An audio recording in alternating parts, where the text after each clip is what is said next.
The third and last thing I wanted to raise with people was a question of the Vietnamese themselves. And this I find harder to talk about in certain ways, and I'm not ultimately sure how to think about it. During the war, the kinds of things that the vets in this film we're talking about went on an all too regular basis.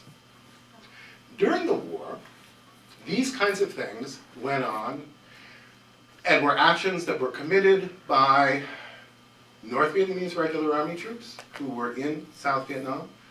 They were committed by National Liberation Front soldiers in South Vietnam. They were committed by the ARVN, the Army of the Republic of Vietnam, so the South Vietnamese Army.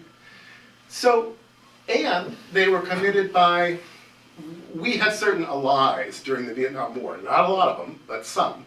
And quite famously, at the very same time the My Lai massacre was going on, there was a similar kind of massacre in a village not so far from My Lai, and that massacre was perpetrated by South Korean troops. The reason that it's hard to talk about this is because those facts get politicized a lot when people bring them up. So, if you're on kind of the conservative side of the spectrum, what you say is, well, the American troops had to do these kinds of things because look who they were fighting, right? People who would do this kind of thing. So it becomes a justification in a way, right?